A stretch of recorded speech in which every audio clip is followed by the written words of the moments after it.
Hello and welcome to another episode of Her Helping Habit on Air. We are a Canadian fertility agency specializing in known egg donation, embryo donation, and surrogacy, helping intended parents, surrogates, and donors navigate their journeys through education, support, and advocacy. Through open conversations and shared experiences, we aim to empower everyone involved in the family building process. Her Helping Habit on Air does not provide medical advice. These are simply lived experiences shared to help make the often uncharted world of infertility feel a little less scary. Today, we will be diving deep into the incredible journey of egg donation and the various and most common questions that arise with the process will be answered. Today, I have Sarah, who's the donor coordinator, and Katie, founder of Her Helping Habit.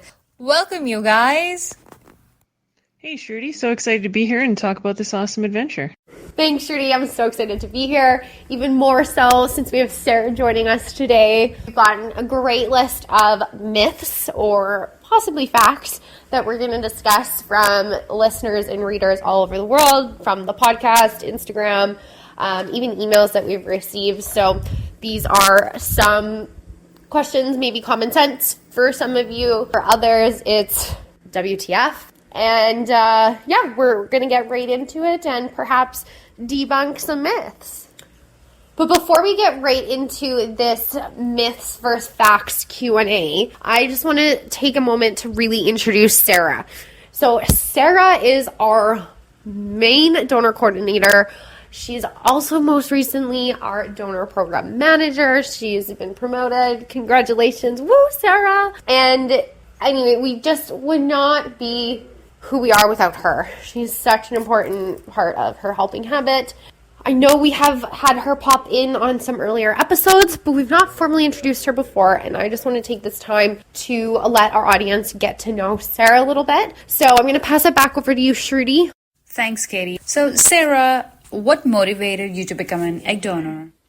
I thought about it first in my very early 20s, but at that time I was still smoking and my lifestyle wasn't really compatible with egg donation. So I revisited it in my late 20s and did my first at 29.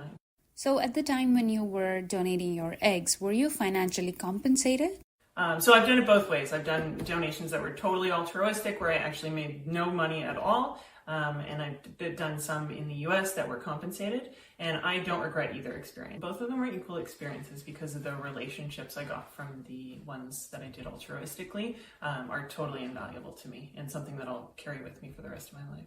So what was the reaction of the people who were close to you when you told them that you are donating your eggs? Most people felt like that was, oh yeah, I could see Sarah doing that. My mom said, don't let them take all the eggs, just in case. I was like, well, that's not quite how that works. But generally, people are supportive. I've been really open about my donations to anyone who would listen. Sometimes you get some weird questions. Mostly people are curious. What do you feel is the best thing about being an egg donor? Getting to see the impact that you can have on people's lives. Like really getting to see that you have changed the path and direction of their life forever is so cool. And knowing that my chin is apparently a really dominant genetic thing because every single donor baby got my chin. Would you like to say anything to the people who wants to be egg donors? Do a lot of research and decide if it's right for you. And, think about the long-term implications of having those children out there and that children might reach out to you in the future. And if you're not open to that, think about your decision because those children are going to exist. So, it's important. It may be important for them to reach out to you at some point. What valuable information do you think intended parents should know? I think stay flexible during the process, especially in your criteria of the donor you're searching for. Think of your kids in the end and leaving doors open for them because you don't know how they're going to feel about the process. But telling them early and often and just make it a part of their story that's neutral. It's something that is not shameful that they're going to grow up with as just a happy part of their story, I think is really important. And learn what your egg donor is going through. If you haven't been through an IVF cycle yourself, do some reading about it because your donor will really appreciate you understanding what she's about to go through. Awesome. Thank you so much, Sarah. These were so incredible insights from a donor's perspective. And for our myth busting, start with something very commonly asked questions from the donors. Picture this, a donor in the midst of the egg donation journey surrounded by needles. And needles is something very common a donor has to come across because of the medication and the doses. So how do a donor dispose of these needles that they are using on a daily basis? When you're in the midst of your egg donation journey, you might wonder, what do I do with all these needles? Well, proper disposal is essential for everyone's safety. Most clinics will provide you with a sharps container to store those used needles. It's vital to follow your clinic's guideline and your local regulations to ensure they're discarded correctly. Remember, never toss them in your regular household waste or recycling bin. However, if you have an empty water bottle and you didn't get a sharps container, you can take that empty water bottle, fill it with needles, and then give it to the pharmacy. All right, so sharps container it is, and no discarding needles in garbage bags. Okay, my next question is for you. Genetically, when somebody is contributing eggs, they are contributing part of their genetic material. So donors tend to have the question if the baby is theirs down the line, if they are the parents somehow, or they will be liable for the kids. What is your take on that? Okay, so this is a question I get asked a lot. So I am going to answer it simply with a no. But I'm going to give a little disclaimer. I'm not a lawyer. I'm not a doctor. So this is not intended to be legal or medical advice. I am just speaking from my experience and my knowledge in working in the industry and being an egg donor. And so in Canada, at least, we sign away all of our rights with the clinic paperwork. So you do not pay child support. There's really, sadly, no records, even if they wanted to track down who you were down the line. Like, none of this is recorded in a registry anywhere in the government. So clinic paperwork waives you of all legal responsibilities and rights potentially to that resulting offspring. But in addition to the clinic paperwork, you're gonna want to have an independent legal agreement drawn up between you and the intended parents. And this is a very lengthy agreement. It's gonna cover a number of different things, such as leftover embryos and what you're comfortable with in terms of future contact with the recipients. The legislation for wherever you are will be noted in that legal agreement. And it will also reiterate that you have no right to that child. So these are really lengthy agreements, and it just really covers all those what ifs. It also protects the intended parents in all kinds of situations. So I really don't recommend anybody donate without one. If somebody asks you to, it's a red flag. Now let's get into the other section of egg donation, that is compensation. When and how does an egg donor receive their compensation amount? Yes, reimbursement. So in Canada, you can be reimbursed for any of your expenses, and we'll set that amount together ahead of time. So you would pick a number starting at 5,000 and going up even 7, 8, 9, 10, just depending on your life and your circumstances and how many times you've donated. So you submit a expense report after your retrieval is done, and then after that is processed with all the receipts, then we'll trigger the disbursement to come, and it will arrive in your account. So that can take a little bit of time. We try to do it as quickly as possible. Submitting a quality report and tracking your time as you go helps a lot. Now let's talk about the unpredictable situation that happens sometimes in the cycle. So what might happen that a cycle might get cancelled? Yes, sometimes unexpected plot twists do happen. Hormonal responses or a follicle party that's too small or too big might throw a curveball at you. You're going to be carefully watched by the medical team to make sure that the IVF cycle is going very well. But IVF is a gamble. Lots of stuff can go wrong, and sometimes cycles are canceled if your body's not having the response that they expect you to. This is pretty rare, though. It's not something that we see very often. Interesting. So Sarah, you have been an egg donor yourself. How many times can somebody donate their eggs? The number of times you can donate eggs varies from clinic to clinic and may be influenced by local regulations. Typically, egg donors can donate multiple times, but there are policies in place to ensure your health and well-being aren't compromised. If you're interested in multiple donations, be sure to consult with your chosen clinic to understand the specific guidelines and requirements. Thanks, Sarah. So now there's something called trigger shot, we all know, and this is very time-sensitive injection a donor has to take right before her retrieval. So how do somebody prepare themselves for their IVF trigger shot? The trigger shot, the MVP. You will be given a very detailed playbook, so great instructions, timing, any of the do's and don'ts. So just stick to the script and you'll have success. It is a precisely timed injection, but you can do it. And if you have questions or you're unsure about anything, just reach out. Now, Katie, I have a question for you. A couple of egg donors often come up with the question, if they are donating their eggs, will they reach their menopause earlier than they would have been in their normal cycle? Good question. I do get asked this quite a bit. And quick, easy answer is just no. There's no such thing as fast tracking here when it comes to menopause. Your reproductive system, it's on its own timeline. And so that is really set for you before you're even born. A woman is born with the amount of eggs that she'll have forever, an infinite amount. And that's for most women, they're born with 1-2 million eggs. By the time you hit puberty, you're left with about 400,000 or so.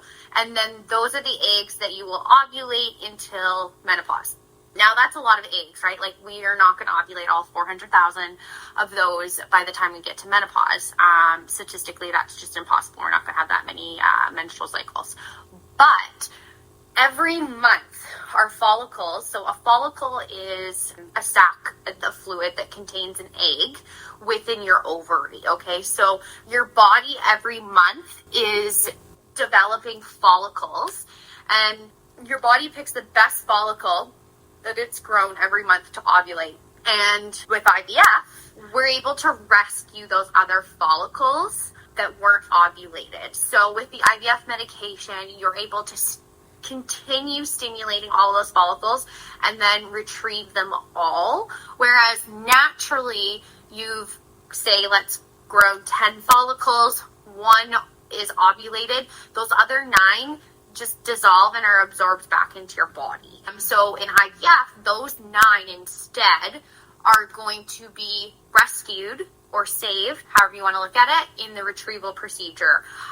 So when we're looking at that and the menstrual cycle, how that works and how IVF works and the medications, we're not impacting menopause at all because those eggs are the same. They're there. They either would dissolve back into your body and be gone forever, or you can retrieve them with an IVF cycle. So long story short, no, you cannot get early menopause from egg donation. So now, Sarah, my question is for you. What do you suggest to the individuals or the donors who are interested to donate their eggs, but somehow they are on antidepressant medication? Well, lots of antidepressants are fine to take during a cycle, but there are some that are incompatible with the medications or could affect egg quality or the outcomes of the cycle. So it's best just to check with either us or we'll check with one of our doctors that we trust to make sure that it is safe for you and for your eggs to continue with the cycle. And we can also talk about switching medications if that's something that your prescribing doctor is agreeable to, feels is safe for your mental health, and is feasible for you to wean off and change medications. Awesome. Thank you. So, Sarah, my final question for you is, the retrieval process comprises of putting the donor under medication and under anesthesia, and it's a procedure. It's a surgical procedure. So after the procedure and during the procedure, do the donor feel anything? Is it painful to go through the process? It kind of depends. So lots of clinics in Canada, most clinics in Canada will do conscious sedation. So it really depends on where you're having the retrieval procedure done. If you're having conscious sedation, you may or may not have any memory of the procedure. It shouldn't be particularly painful, but you might remember bits and pieces, and you might remember feeling some cramping kind of pain. If you're in a lot of pain, you can absolutely ask the doctors and nurses to administer some additional medication, and that should really help. You might feel like you were asleep the whole time. That is a common experience, especially with one of the medications that's given to relax you. It has an amnesia effect, so people often reporting that they felt like they were asleep through the whole thing. Now, that being said, some clinics in Canada, and certainly most to all clinics outside of Canada, will use a lighter sedation that includes propofol, so you are actually unconscious during that procedure. And in those cases, you don't feel anything. You just wave goodbye to the nurses as they give you an injection, and then you wake up and the procedure is done. Awesome. And is there any post-procedure side effect? Yeah, you can expect some cramping and bloating afterwards, feeling tender for at least a day or two, and then you should gradually get back to normal. Each cycle is different and each person responds a little bit different, so it's kind of hard to say generally, but that's sort of a typical experience is, pain and cramping, especially the same day as the procedure, you'll probably just want to go home and nap, and then the day after and the day after that, you should start to get back to normal.